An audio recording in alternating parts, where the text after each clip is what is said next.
Ladies and gentlemen, you are welcome to Beyond Africa. On Beyond Africa, we discuss transforming Africa's brain drain into Africa's brain gain. Here at the anchor, I am Ngalim Bernard. And when we return, I'll introduce our topic to you, then introduce our guest to you. On this edition of the Beyond Africa podcast, we will discuss the future of U.S.-Africa relations and what to expect after the 2024 presidential elections in the United States that is coming up in November. The key takeaways from this conversation will include where will the U.S.-Africa relations be after the 2024 elections? Where are the relationships now?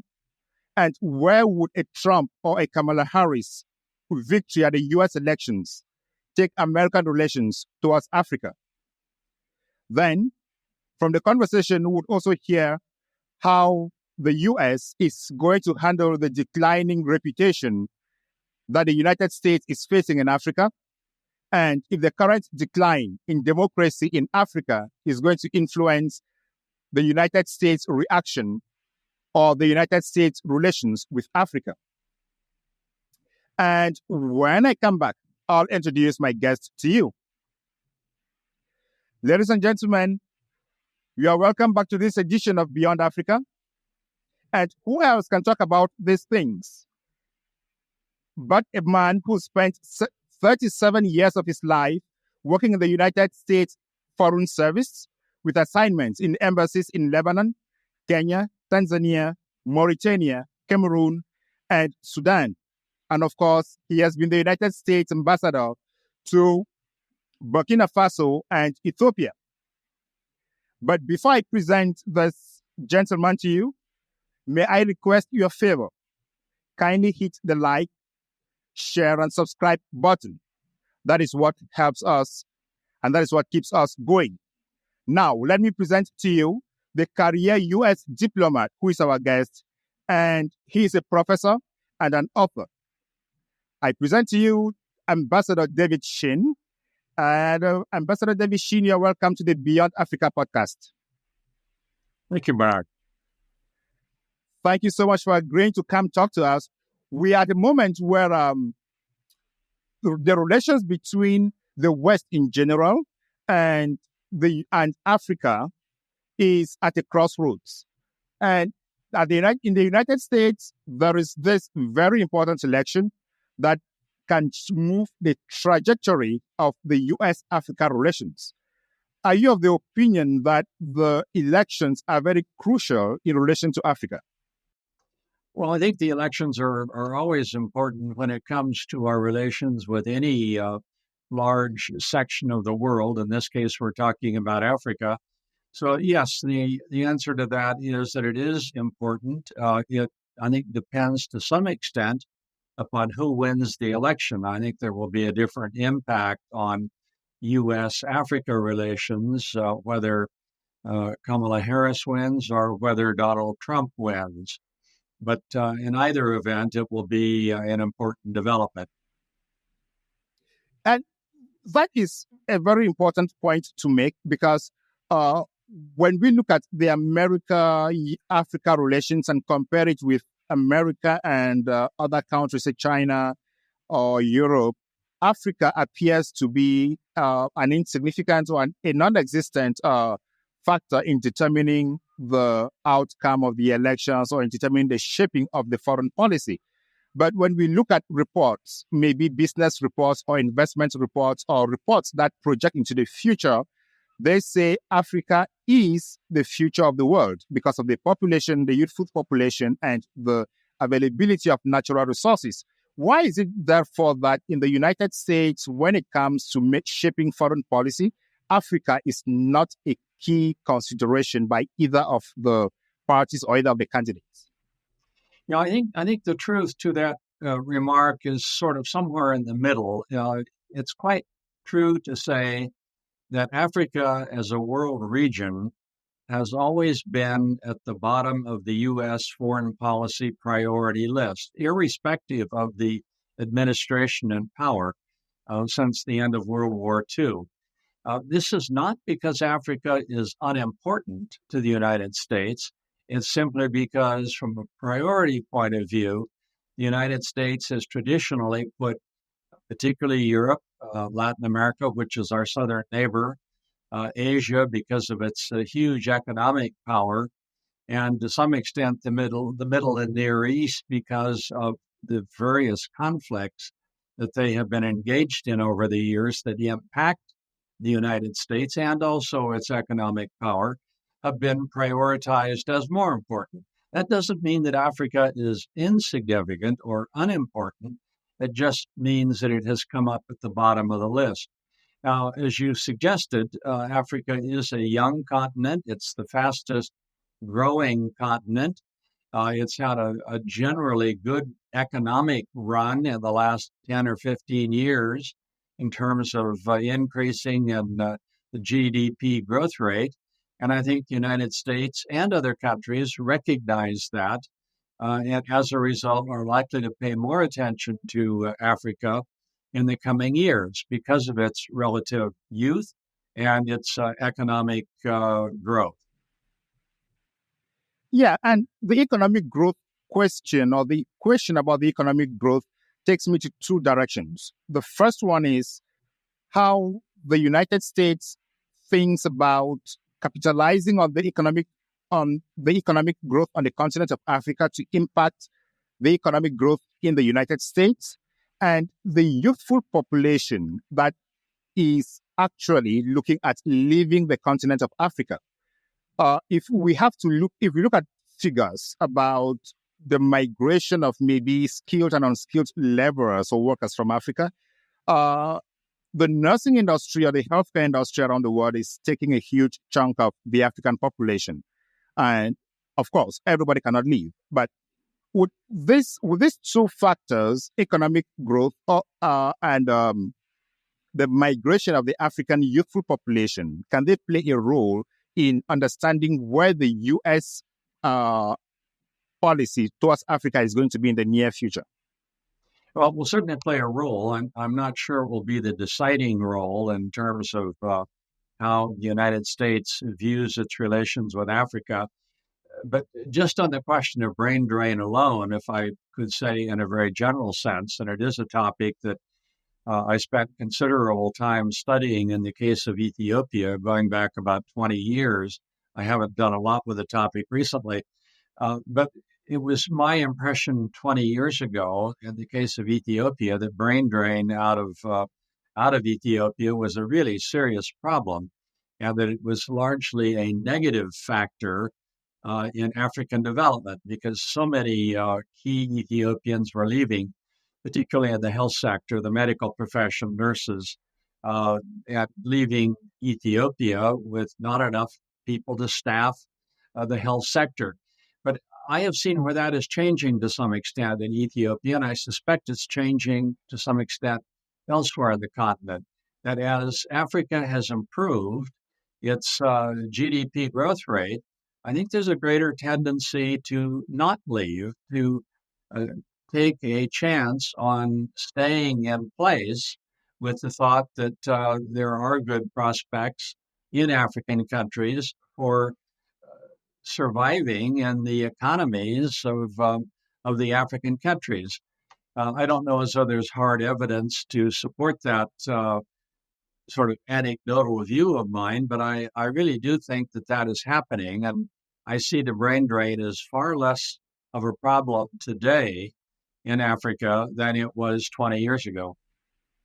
Yeah, and that is why the philosophy behind this podcast is transforming Africa's brain drain to Africa's brain gain, because we expect that those of us who have left the continent should think about where we left from, why we left, and contribute our significant quota to the development of the African continent. This is because with our exposure, we get to build relations, generate more income, build our skills, and this could be useful for the development of the continent. And as you say, it's you've worked on the case of Ethiopia and the brain drain from that country. which I think is representative of almost what happens on the continent. And this would therefore be an indirect invitation for you to come back to the program, to the podcast, so that let us discuss entirely on the brain drain and the brain gain question, because it's very relevant. And I want to pull more people who've left the continent to come to this program and talk about what they have experienced, what they have gained, what they have learned, and how they are contributing back to the continent, and maybe look for innovative ways of doing that. So I really hope that we could make time again to have you on this podcast. I know you are extremely busy, but I think we could do that. No, I'm happy to do that at some later date. But as you say, the focus on this particular program is the impact of the American election on U.S.-Africa relations. So I'm happy to get back to that issue too. Thank you so much. Thank you so much for agreeing to come back. And I must confess that when I spoke to you the first time about this podcast, when I sent you the email, it did not take 2 days. And you responded in the affirmative that you are going to come. We've never met before. I've seen a lot of your postings and read your blogs and read some of your articles. And I was like, this gentleman is educated enough, he's knowledgeable enough, and he's, from his communication, he loves talking about Africa, and he could come to the program. And when I sent that email, you accepted to come, though you were on vacation. Thank you so much. Well, on the issue of the election, and I've got to be very frank here in terms of where I stand with it. I think it's only fair to your listeners that I point out what my biases are.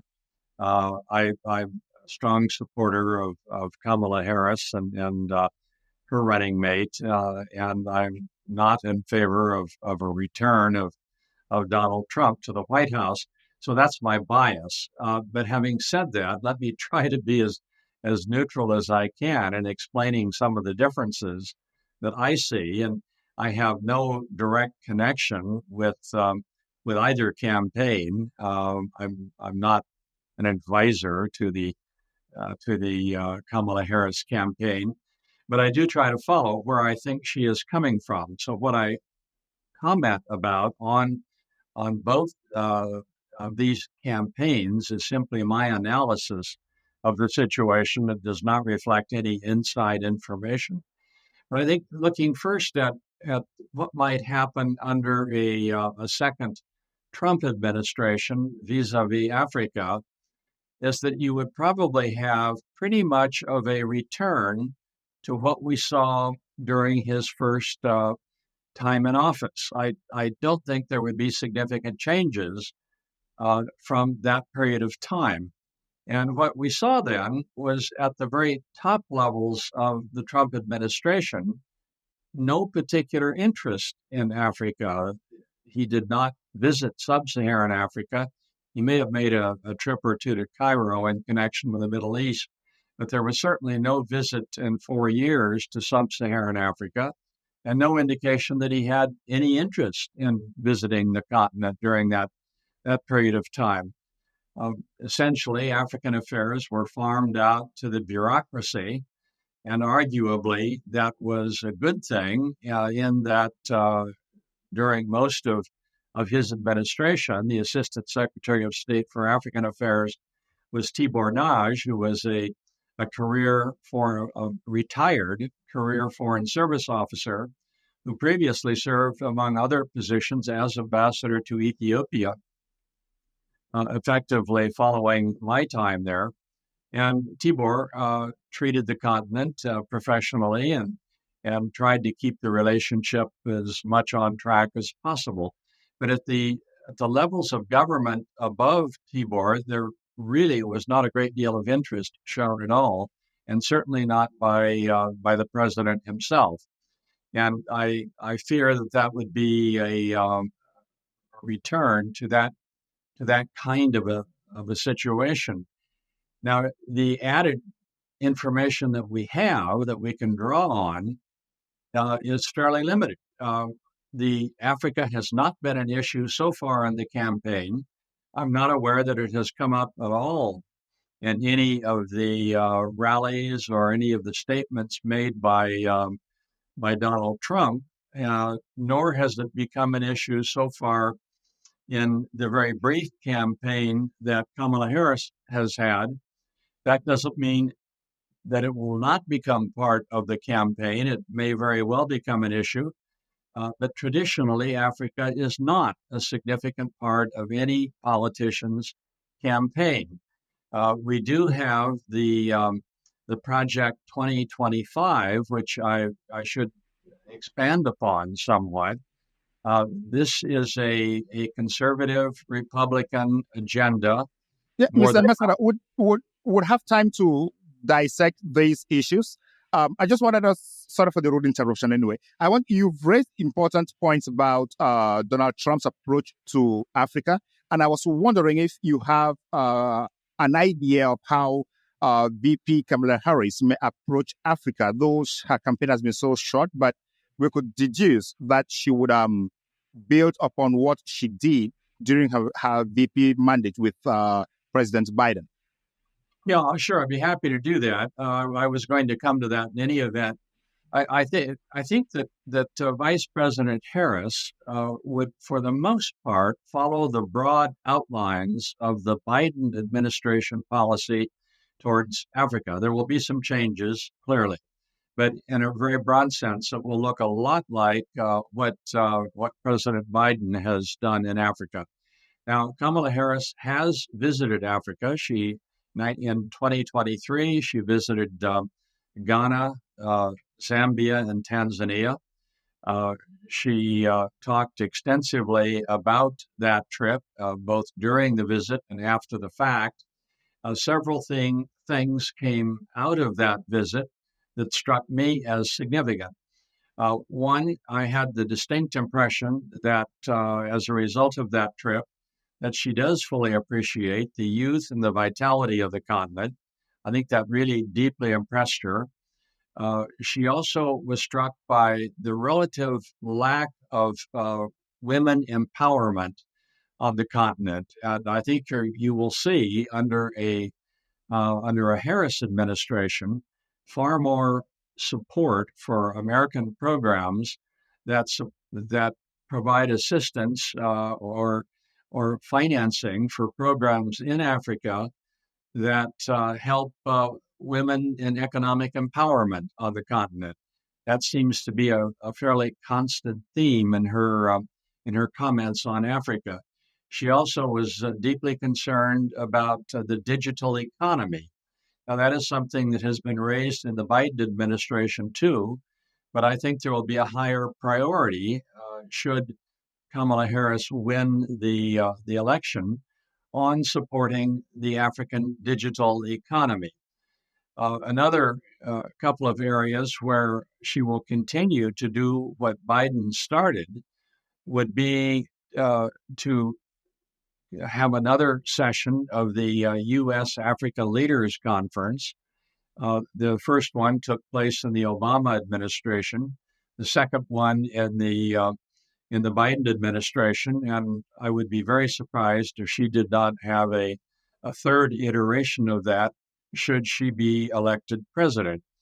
In addition, she has expressed support for the Young Leaders Program and U.S. support for that program. Again, it began in the Obama administration, has received some support during the Biden administration, but I suspect would be reinvigorated under a Harris administration. So those are all areas where I think you will see a future President Harris putting a great deal of effort into.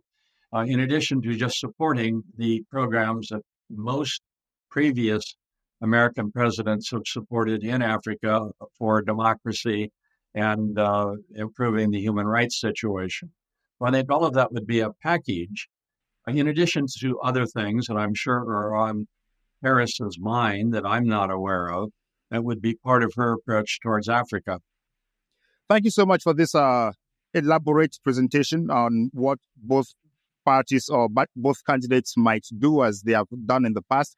And I would like us to look a little bit at the achievements of both governments or both candidates, because we're talking here about candidates. And this should be of interest to the African diaspora in the United States, especially those who qualify to vote at the elections. I think they would want to know, to get into the details and see which party is or which candidate is more appropriate for what they would like. You've been very clear that you are a Harris supporter and you are not a Trump supporter, but you've made it also very clear that you can decipher the facts and do some clean analysis, not party-leaning analysis or biased analysis. So we are going to trust your indulgence here. And I wanted us to look a little bit at the achievements, because with the Clinton administration, President Clinton focused on ending the apartheid regime in South Africa, and he actually succeeded. Then with George Bush, he led the PEPFAR, the fight against AIDS, and that is still ongoing and very successful. Then with President Obama, I think one of his signature achievements was the energy projects in Africa, which is also ongoing. President Trump, he approved the Prosper Africa and the International Development Corporation for Africa to spike with the notion that it's going to spike private investments in Africa from the United States. And President Biden actually continued with that project. Are you seeing a means? Are you seeing an avenue where these successes are going to be built upon, or do you think there could be some diversions or some abandonment of some of these projects? Well, historically, when you move from one administration to another, whether you're going from Republican to Republican, Republican to Democrat, or Democrat to Republican, you do have some key programs that pretty much continue from the previous administration. And you're quite right in identifying several that have continued through various presidential administrations. PEPFAR, which is by far one of the most successful American programs in Africa, which technically began in the Bush administration, although President Clinton actually began support for combating HIV/AIDS on the continent. It only became known as PEPFAR under President Bush, has been continued by every successive president, including President Trump's administration, because every administration recognized that that was a particularly well deserved program, and one that the Africans appreciated, and one that was successful. The other programs that you mentioned have also been largely continued by successive administrations. The Biden administration has continued Prosper Africa. I don't consider Prosper Africa to be a particularly dramatic change from previous assistance programs in Africa, but nevertheless, the Biden administration has continued to use that jargon. The other program that came out of the Trump administration that was, I think, a very useful program, it was essentially a legislative branch initiative, not executive branch, is the International Development Finance Corporation. That has been continued and expanded in the Biden administration, and I think will certainly be continued in any future Harris administration or Trump administration, for that matter. And it has been a useful program and has encouraged additional investment in Africa by American companies. So yes, there definitely is a continuation of these key programs. Some do get dropped as time goes on. Some are just get out of date, and there's no particular need to continue them. And as a result, they stop receiving funding. But the good ones generally are continued, irrespective of the administration that wins the White House. Thank you for that clarification. And now I was looking at the potential of the next administration, and what it aligned on the side of Kamala Harris, her achievements or her policy strategies towards Africa following her visits to the continent. And I was looking at the youth and women digital economy, and then the summit. And what would you say to the Africans who think that Africa needs more of investments and trade over maybe development aid or summits in the United States? Well, I would say they're probably right. Here's the problem, though. In the American system of government, trade and investment are subject to the enthusiasm or lack thereof of the private sector. Trade and investment in the American system is a private sector activity. And if you cannot engage or cause to get engaged the private sector in investing more in Africa or in trying to increase trade with Africa, it's very hard to make it happen. Now, there are organizations, government organizations, that provide incentives to trade and investment. I mentioned one of them already. The International Development Finance Corporation does that in the case of investment. The Export-Import Bank does it in the case of trade. Now, during the Trump administration, the Export-Import Bank languished. It did not receive much support from the Trump administration. It has received more support from the Biden administration, and I think will continue to receive support from any future Harris administration. So that might help to improve the trade between Africa and the United States. But it all boils down to what the private sector is willing to engage in. And this has been a consistent problem in American foreign policy in Africa. There just has not been the ability to convince the private sector to become more involved in the continent than they have been so far. So this is an issue for the United States. And it's also one of the reasons why foreign assistance continues to be very important. The government does control foreign aid. It is, if it has the cooperation of Congress, it can either increase or decrease foreign aid. The Trump administration has tried to cut foreign aid during its 4 years in office. The Biden administration has maintained it at pretty much static levels. We don't know what a Harris administration would do in the future, but I doubt very much there would be any effort to cut it. All right. And looking at the level of investments in Africa, I know you just mentioned that it's difficult to impress on the private sector to actually invest in Africa or anywhere because it's the choice. They make the decisions, and governments cannot dictate on companies to invest or not to invest. But with the rise of the just energy transition, where we want to move from fossil fuels to clean energy, and there are lots of critical minerals on the continent of Africa. Do you see that there is a possibility of American companies going in more to exploit these resources for the manufacture of the technology that is needed to advance the transition? Well, that's an excellent question. And certainly there is the possibility that American companies will take a greater interest in providing green energy if one can make a profit at it. And that's the big question mark. And whether the U.S. can compete with countries like China, for example, in the green energy field, or even some of the European countries.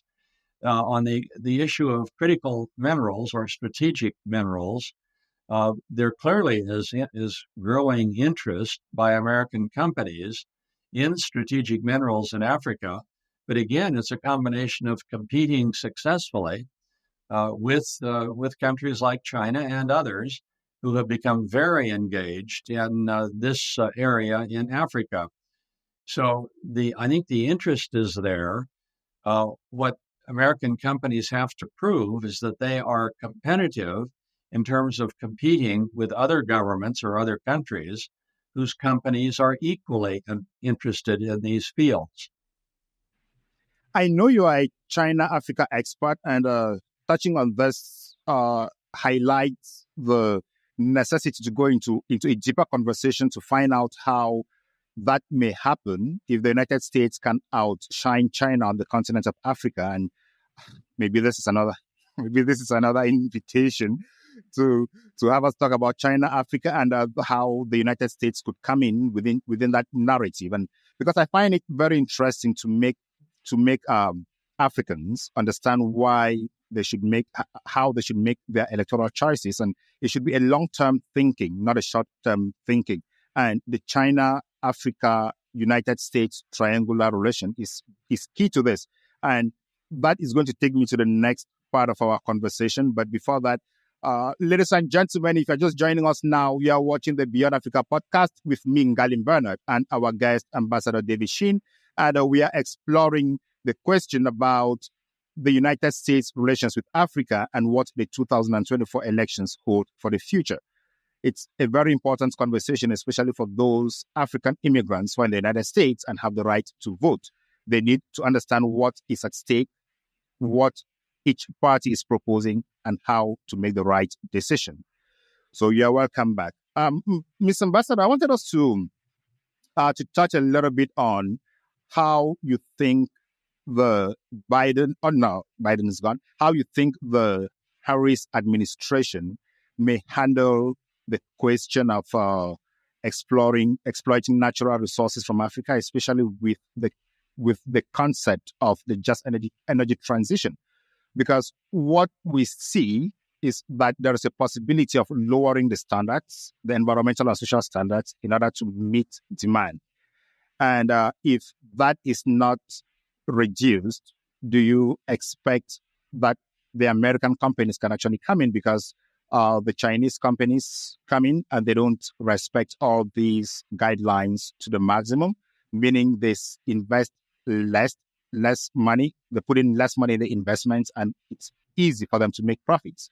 But if the United States want to be competitive, or if American companies want to be competitive, they would either have to drop the environmental and human rights standards to compete with the Chinese, or they would generally not invest in Africa and then go buy the manufactured products from the Chinese, still at the lower cost. So whatever the case, it seems as if profits should not dictate the future.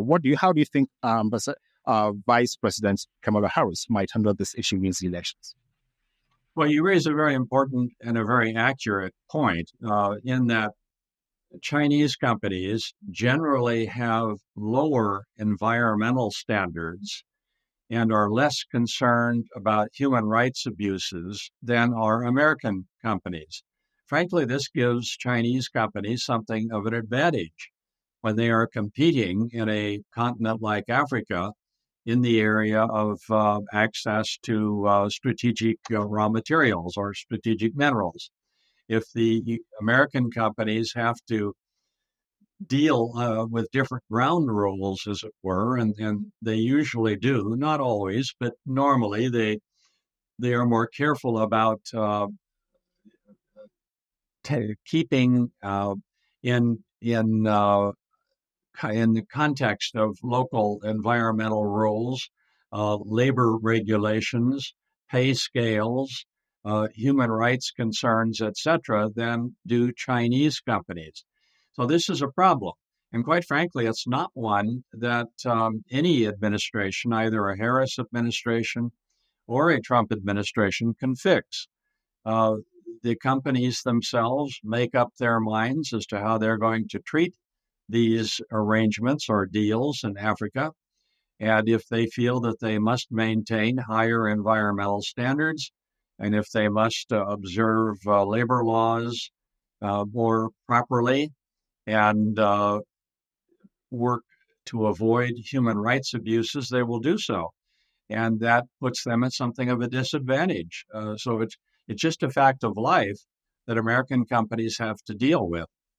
Yeah, I'm a little bit into this field. I've worked in nonprofit and in industry and academia when concerns environmental and social guidelines. So I know what is happening on the field, and the question is very critical at this point because the United States is advocating for the just transition, where we move completely away from fossil fuels to renewable energy.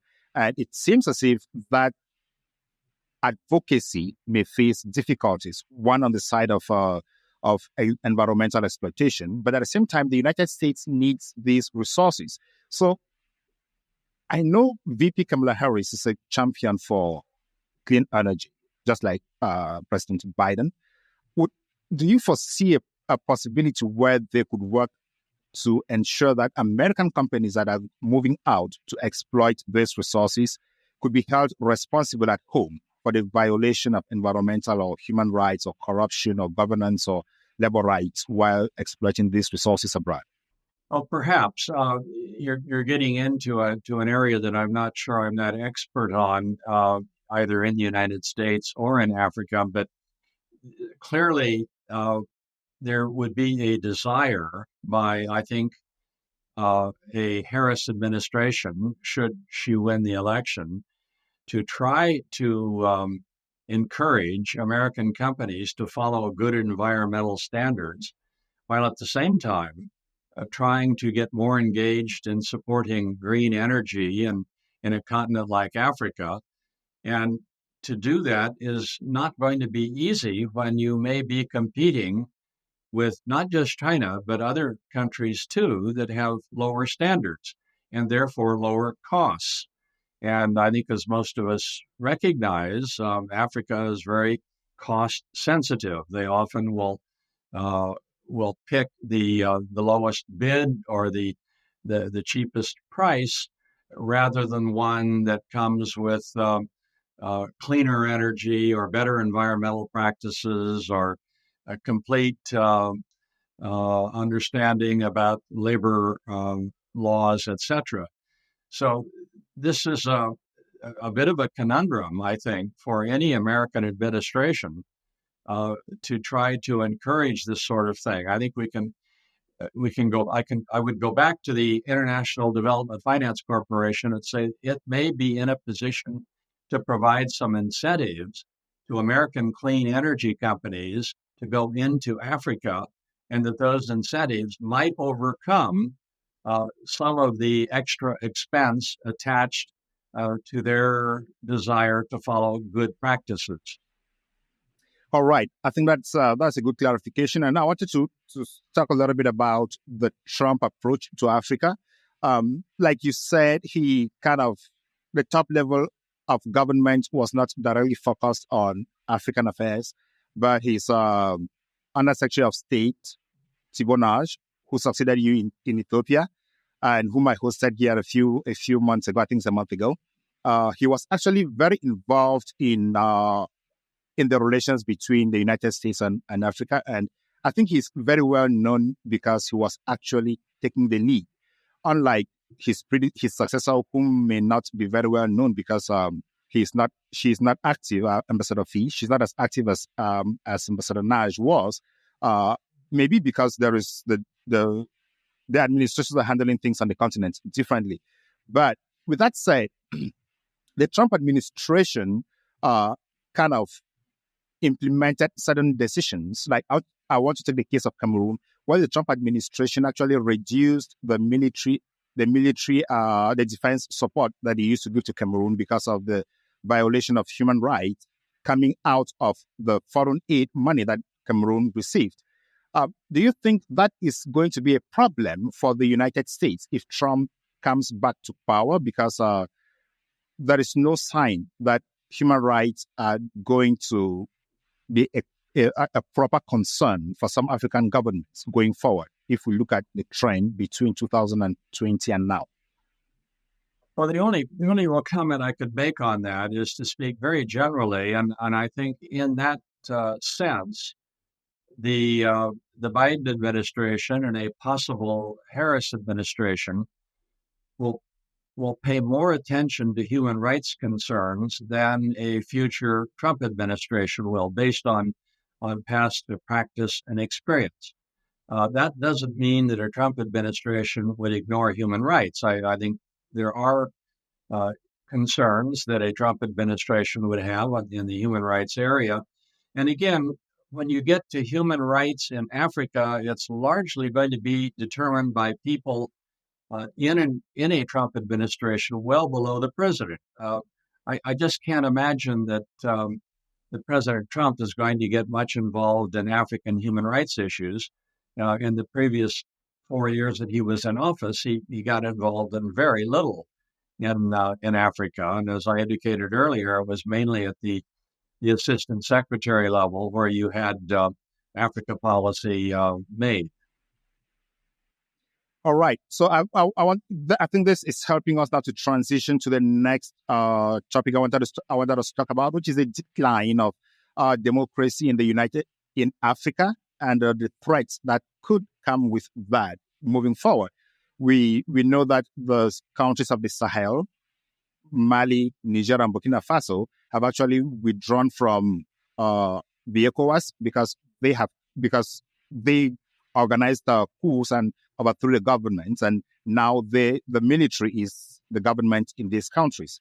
And there's a possibility that this is going to continue for the next 4 years. We had also in Chad and we have in Gabon, where the military are actually leading these countries. How do you think this is going to play out with the next administration, considering that during the Trump era, there were no coups, but immediately Biden came in, we had all these coups aligned on the same line. Do you think the Harris or Trump administration could have an influence on how African governments look at the United States? Well, certainly they can have an influence on how African governments look at the United States. But if you bring it down specifically to the issue of coups taking place in Africa, I doubt that that any administration in Washington would make much difference in that. Africa goes through cycles, particularly the Sahel and West Africa. It goes through cycles of military changes of government. What we're seeing in the Sahel right now is not original. It's happened before, and it's happened before in West Africa. And I think it just happened to be in one of those cycles again, where for whatever reason, probably exacerbated by international terrorism or terrorism coming out of North Africa, it has become a very serious problem in this area. I think this too shall pass. I think that this part of Africa, will return at some point to a more democratic future. I don't know when that will happen. It may take some time, but I don't think it will be determined by whatever administration is in power in Washington. I think that is almost irrelevant to what goes on there. The major organization that follows the issue of coups on the continent, major American organization, is AFRICOM, which has military cooperation with a significant number of African governments, including the one at one time it had a very strong relationship with Niger, a more limited one with Mali and Burkina Faso. But obviously that did not serve the United States well in the last couple of years. In spite of the particularly close relationship between Niger and AFRICOM and the military facility the U.S. had in Niger, it all went south, as we say, and the United States was very disappointed. But as I say, this at some point, I think this will change again, and it will change into a different cycle. Yeah, and how would you address Africans who think that the current spate of coup d'etats is a result of the instability in the Sahel, which is caused by ISIS and the terrorism in that section of the continent, and they attribute this to the overthrow of Gaddafi and Saddam Hussein by presidents like George Bush, Barack Obama, Hillary Clinton, Sarkozy, and Biden, and who may fear that Kamala Harris may follow towards the same direction. As you know, there are arguments that Trump did not start any new wars, and the current administration started. The Ukraine war actually started while the current administration was in power, and also in the Middle East, there is some instability that was not a flagship issue during the Trump administration. And if Africans are a little bit livid that Kamala Harris and her policies may take Africa back towards that direction, should they be concerned or not? Well, it's certainly true that a number of new conflicts have broken out around the world during the Biden administration. Uh, it's to suggest that the United States is responsible for those conflicts. I think is erroneous, and I'm not suggesting that you said that at all. Uh, but sometimes the Trump administration does make that charge that, well, if I had been in power, these never would have happened, implying that somehow or other the Biden But you administration. cannot take that away from it. Just like we cannot take it away that during the COVID, if a different president were in power and everything that happens, you have to assume it, as Trump should rightfully assume the dangers of COVID, right? The consequences of COVID. Well, the only criticism I think of the Trump administration during COVID is not that the United States had anything to do with the outbreak. It didn't. Certainly, it was not Trump's fault, but it was then the U.S. handling of how it dealt with COVID once it did break out, and there was criticism there, and I would argue rightfully so. Some useful things were also done during the Trump administration in handling of COVID, but that's a whole other topic.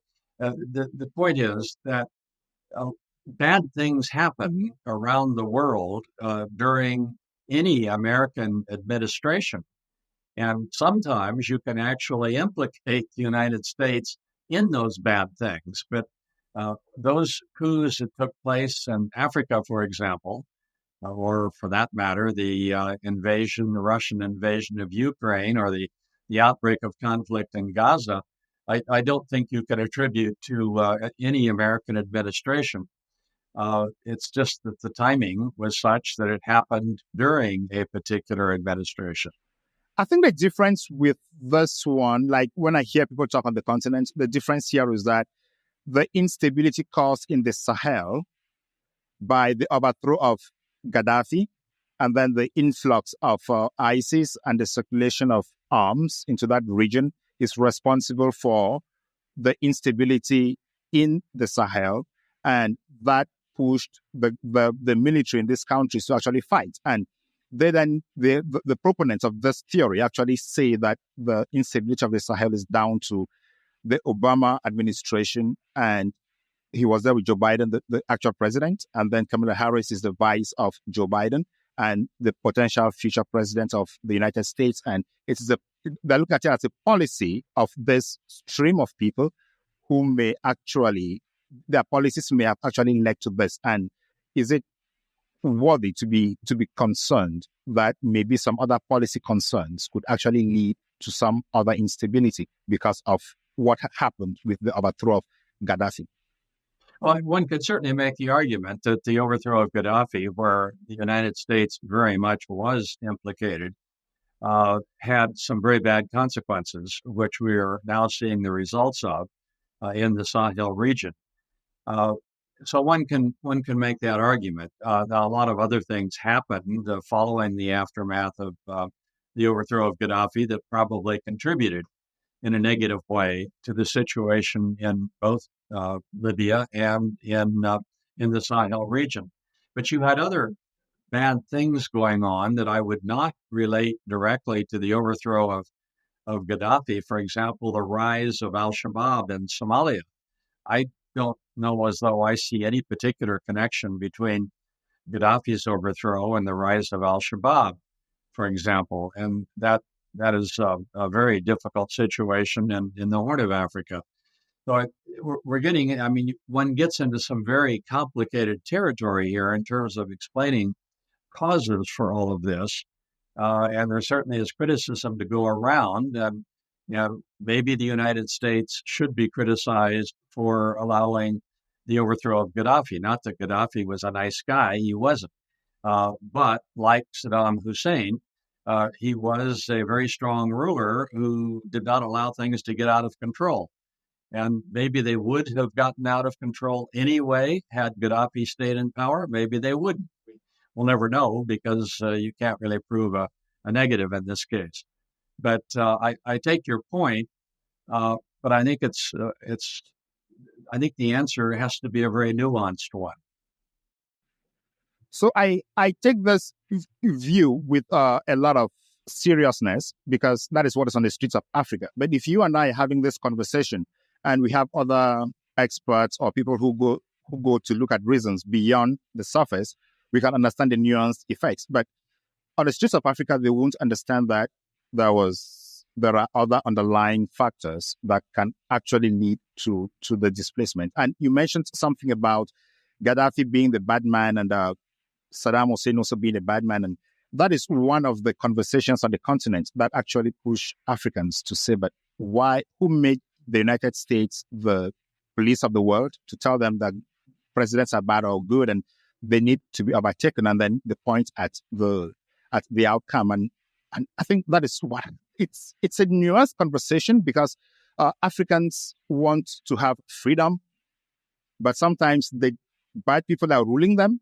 And then when somebody comes from outside and says these people are bad, they say, "Who told you to come into our house? It's our house. You better stay outside." So it's a very difficult situation to handle.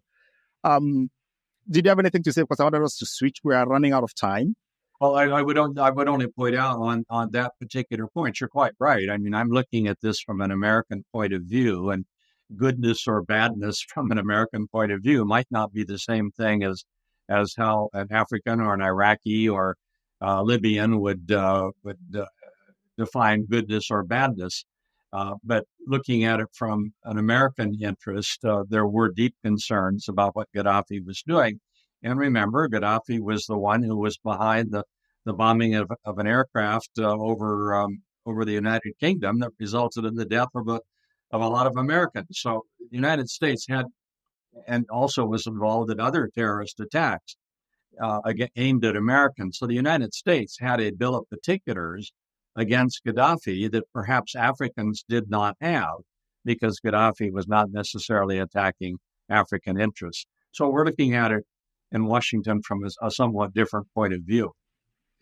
Absolutely. And that is what people on the streets will not understand. And it complicates the relationship between the United States and Africa even further, even especially when it comes to the influence of Russia and China. I think we're going to handle that in a different conversation altogether. You wanted to talk about one last question before we switch to Project 2025. You wanted to talk about, no, following everything that is happening, are you sure that the United States can maintain their rigidness and strictness towards the respect of human rights and democracy in Africa, especially as the democracy rates are falling on the continent, China and Russia are coming in and influencing proceedings, and then the United States is out here wanting to maintain the standards? And her reputation, like the reputation of other Western countries, are also suffering on the continent of Africa. I'm not convinced that the United States can maintain a consistent policy on this, because it has shown in the past it has not always been consistent. There have been various times in past American foreign policy, particularly in Latin America, where we were supporting regimes that were egregiously abusing human rights. We have done it occasionally in Africa. So unfortunately, the U.S. has not always been consistent on it. And I'm not sure it will continue to be consistent in the future. I think we've gotten better over the years and have been somewhat more consistent as time has gone on.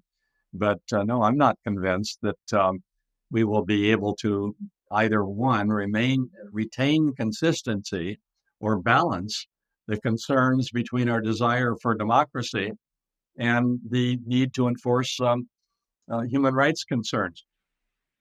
Yeah, it's a difficult one, and Africans who are looking at the United States for leadership on democracy and good governance are definitely concerned, because when they see the differences, it's quite alarming, and the future may not look very bright with what is happening on the continent. And Africa has become a market between the superpowers, and that influences proceedings.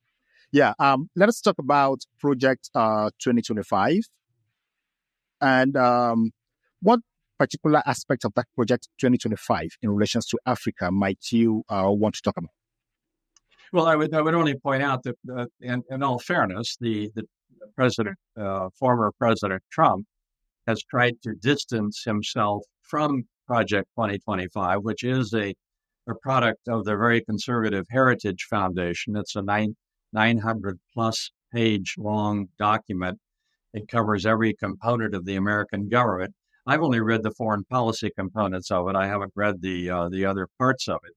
But the one major thing that seems to be a theme throughout much of the document is to politicize key positions in the American government and to make positions that once were considered to be professional positions in, for example, the Foreign Service and the Civil Service, in the State Department and USAID, is to make more and more of those positions highly politicized. That if you do not agree with all the views of the Trump administration, you must be replaced. In other words, to some degree, you remove professional expertise and replace it with people who are simply loyal to a particular point of view. I would argue that the Foreign Service and the senior civil service are loyal to new administrations when they come in. I spent 37 years in the State Department, and I worked for many different administrations. I was appointed by President Reagan to go to Burkina Faso and President Clinton to go to Ethiopia, and I served both administrations loyally.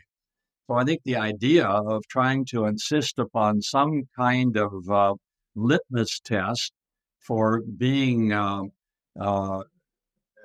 completely subservient to a particular point of view is ridiculous. And that's unfortunately a lot of what the Project 2025 does. As far as the Africa component of Project 2025, I really don't find that much objectionable in it. It looks to me like that particular piece, a couple of pages, was probably written by a professional, maybe somebody like Tibor Nagy, for all I know. There is a section in the aid component which calls for deep cuts in the 150 account. The 150 account of the American budget is that which covers all foreign operations, USAID, the State Department, the Millennium Challenge account, military aid to foreign countries, etc. And it calls for deep cuts. Now, whether a Trump administration would implement that or not, we don't know. But the foreign affairs components of Project 2025 were written by a former U.S. deputy aid director under the Trump administration and a former policy planning head of the State Department under the Trump administration. So these are key people out of the Trump administration who authored the chapters. And I have to assume, therefore, that they are probably going to reappear in some capacity in a future Trump administration. Thank you, Mr. Ambassador. I will come back to Project 2025. I have it here in front of me, but I want to play the devil's advocate for a moment regarding the idea that the Project 2025 is looking at politicizing the public service. And if we look at the investigations like the Russia collusion during the Trump mandate, and while the Senate Judiciary Committee, I think, found out that there was no actually underlying probable cause for that investigation, but it went on. Should those who were targeted or those who were investigated not actually be concerned about the level of politicization or loyalty or commitment of those who work at those critical offices? Okay, I'm not sure. What is the nature, though, specifically of your question? I'm not sure if I am looking at let's look at the Crossfire Hurricane investigations, the John Durham report, and the Crossfire was done by the Senate Judiciary Committee, and then we look at the John Durham report. It appears from these two reports that it was actually supposed to be difficult to find that there was an underlying probable cause to start even investigating President Trump about the Russia collusion.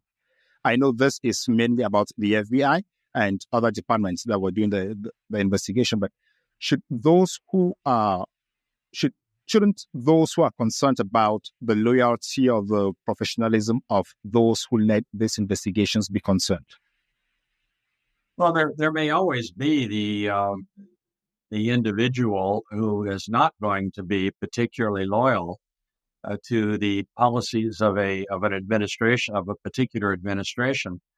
That inevitably happens, and there's a fairly easy solution to that. When that does happen, if you are the administration in charge at the time, you can fire that person or you can somehow remove them. If you can't fire them because of some civil service regulation, you can at least remove them into an innocuous position somewhere in the government where they don't do any perceived harm any longer. So those situations do occasionally arise. I don't deny that. Maybe it happened in this case, maybe not. I don't know the details of this particular situation that well. But the point is, when it does happen, so long as you are in charge of the government, there are ways to deal with it. And all administrations have periodically removed people. I was listening to a presentation today where during the Trump administration, he removed 5 inspectors general from different parts of the U.S. government. Inspectors general are supposed to be nonpartisan.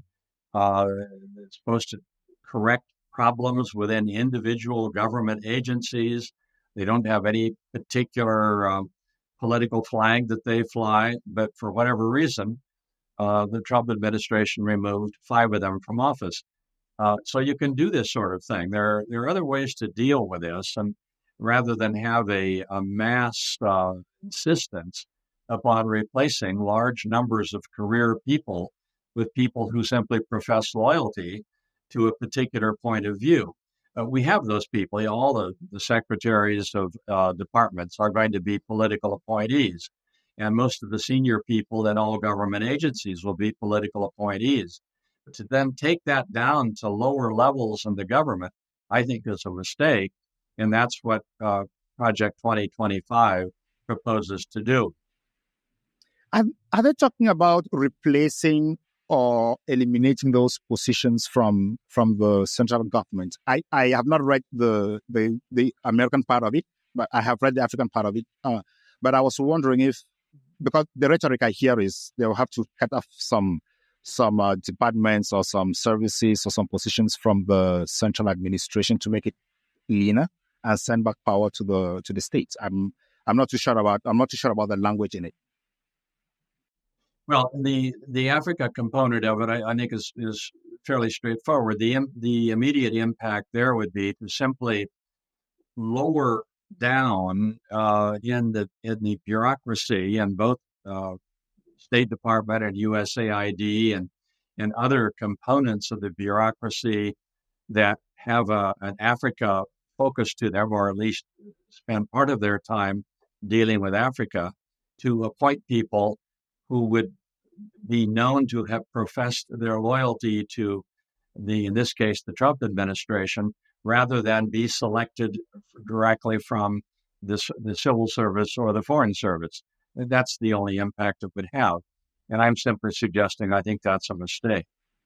Okay, yeah. I think for those who have not read the Project 2025, its Africa component is on page 186 and 187. We can put the link. We are going to put the link in the comments section. So if you want to read what it says about Africa, you can read it. I know Ambassador David Shinn made a comment. I just want us to read something from that section on foreign aid. It says, shift strategic focus from assistance to growth. Reorient the focus of U.S. overseas development assistance away from standalone humanitarian development aid and toward fostering free market systems in African countries by incentivizing and facilitating U.S. private sector engagement in the countries. Development aid alone does little to develop countries and can fuel corruption and violent conflict.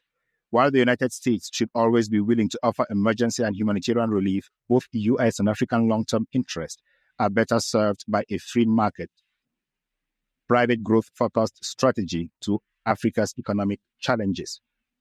I think you basically agreed with this, but you just wanted the aid component to be a little bit touched so that it doesn't kind of disappear, because the language here suggests that the development aid is going to disappear, even though they maintain emergency and humanitarian aid in place.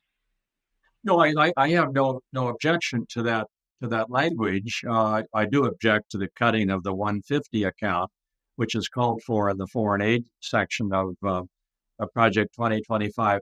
But I would simply go back to the point I was making earlier, that much of that is dependent upon the U.S. private sector filling that need. And this is what has been so hard since the end of World War II, is to get the private sector to do that. And unless you have incentives that encourage them to engage in more private investment of the continent, it's just not likely to happen. So that's my concern. I would absolutely like to see more of that. And I think that in many ways that is more useful to the continent than foreign aid. But unfortunately, it just doesn't happen in large enough amounts.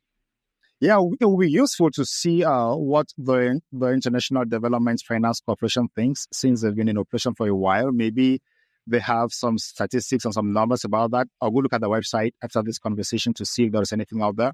And if I can find someone who can come here and talk about their work so far, will be interesting, so that we have a complete picture of what this is. Because I envision an Africa where American companies go to Africa, extract the natural resources from Africa, transform them there, process them there, and then export them as finished goods. I think that is going to boost the African economy, and that is going to make Africa stronger. I'm not sure if the instrument creating the International Development Finance Corporation actually sets these standards about what they should do with the incentives they are being given from the United States. Do you have any idea if that does? No, I don't know those numbers either, and it would be important to have them. It would also be important to have good numbers over a period of time for the role of the Export-Import Bank and its impact on U.S.-Africa trade, and also the Millennium Challenge Corporation and what it has done in terms of encouraging private sector engagement in Africa. So all three of those institutions are very important in this field, and they all can have an impact. But so far, they have not had, collectively, they've not had a sufficient impact. Yes, and one thing that I hear from critics of development aid is no country has ever developed based on development aid, which is not entirely accurate, because at the beginning of the era of development aid with the Marshall Plan, countries actually developed. But maybe this other approach could be different, but the responsibility should fall on the African governments to make it possible for their countries to grow. We can put all the responsibility, all the suggestions on the American government, the Chinese government, the French government. But if the African governments do not play a critical role to ensure that the economies kick off, they will never kick off. That's a very important point. And there's also the issue of decreasing the impact of corruption in so many countries in Africa. This is a serious issue in a number of countries, and the African governments are largely responsible for that. So they have to do better in controlling corruption. There are a lot of issues that get into this, and we've sort of just scratched the surface of them. But I think these are all important points that play a role in America's role in the development of African countries. And we haven't even talked about the role of humanitarian assistance that the U.S. provides to Africa. The U.S. has always been the first with the most when it comes to humanitarian aid. Absolutely. Which we'll just sort of take for granted. We don't get much credit for that. But many lives have been saved in Africa as a result of American humanitarian assistance by all administrations. And no particular administration stands out in this regard. They've all been involved. Absolutely. And that is one area of aid that most critics of foreign aid don't talk about. effectiveness of the humanitarian and emergency aid, especially when it comes to health. HIV has been a problem in Africa, and while we are hoping that the treatments could be found, but the United States is playing a leading role to provide antiretroviral drugs to patients in Africa. And we must say this, and we must praise the United States for doing this, and praise all the various aspects, all the various administrations that have actually kept this alive. And it's not just HIV/AIDS where the U.S. has played such a prominent role. There are many other areas in the health sector where it has been very active in trying to help African governments improve their health systems to combat malaria, to combat other infectious diseases. And anyone who is alive today in Africa as a result of one of these programs, I'm sure is very grateful. And there are a lot of people in that category. Absolutely, lots of people who hasn't had malaria treatment from in Africa. All the subsidized malaria treatment, it's all subsidized. And Mr. Ambassador, we have to end, but it feels like we shouldn't end this conversation. It's getting more interesting as we go. And there is one thing I wanted us to just touch on the surface, and then we go. I know President Trump's immigration policy is very limiting on the number of people who could come to the United States legally or illegally. And Vice President Kamala Harris, her policy is quite open. I know she is distancing herself from the massive illegal admissions into the United States. But Africans who are listening to this conversation are hoping, some of them are hoping, how could they come to the United States after these elections? Everybody knows President Trump has a very limited immigration policy, and they are wondering what would be a message to them. Should they hope that the illegal immigration is going to continue, or should they pray that the legal avenues of coming to the United States be expanded? Well, you make a very important distinction between legal and illegal immigration. And in the case of Africans, the vast majority of Africans come or try to come to the United States through the various legal immigration policies and programs. They're not the ones that are coming through the southern border. Those are mainly people from Central America and or South America. Venezuela, for example, has recently added significantly to those numbers. But the Africans tend to apply for the legal immigration programs. Now, the fact is that those numbers were reduced during the previous Trump administration. I suspect the numbers would be reduced again in a future Trump administration. I don't know that for a fact, but if history is any guide, that would be the case. I think it's safe to say that if you have a Harris administration, the numbers will not be reduced and will probably be increased for all nationalities, irrespective of what part of the world they come from in terms of legal immigration. But it would be a significant advantage, I think, for Africans, because you tend to have a higher proportion of Africans who are interested in those programs. Europeans are not particularly interested at this point in time in immigrating to the U.S. They're doing just fine in Europe. But it's people coming from those parts of the world where there still are economic or political issues that are of concern to them that think they might find a better life in a place like the United States who apply for the programs, and that includes Africans. And I think a Harris administration would probably increase those numbers. The Biden administration increased them, not significantly, but nevertheless increased them over the Trump administration. I suspect a Harris administration would increase them even more.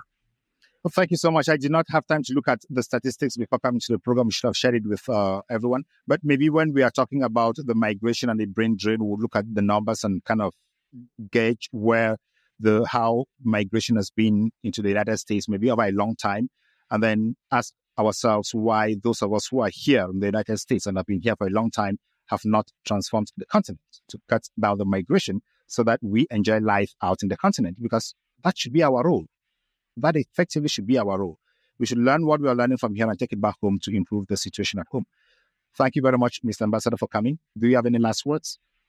No, thank you, Bernard, for having the program, and hope it's helpful and useful and informative for your listeners. Thank you so much, Mr. Ambassador. Ladies and gentlemen, thank you so much for following this program. We are very grateful that you followed us from the beginning to the end. And we want to share with you that we would have Ambassador Shinn going forward. You've understood the depth of his conversations, and he's ready to come back to the program and talk on other issues that should be of importance to us. And one of such issues is about migration, brain drain, brain gain, and how we can curb that.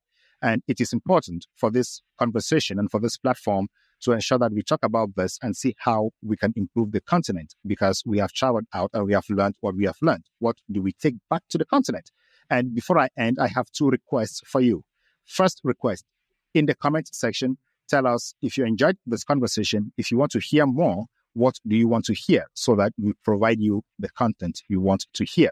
Second, please like, subscribe, and share with your family and friends. That keeps us going. And we are going to continue with the research, look for more valuable information, so that we have people on this platform who can talk with statistics, data, and of course, in-depth analysis, so we can move the continent forward and share our conversations as we move ahead. Thank you so much for listening, and I'll see you next time.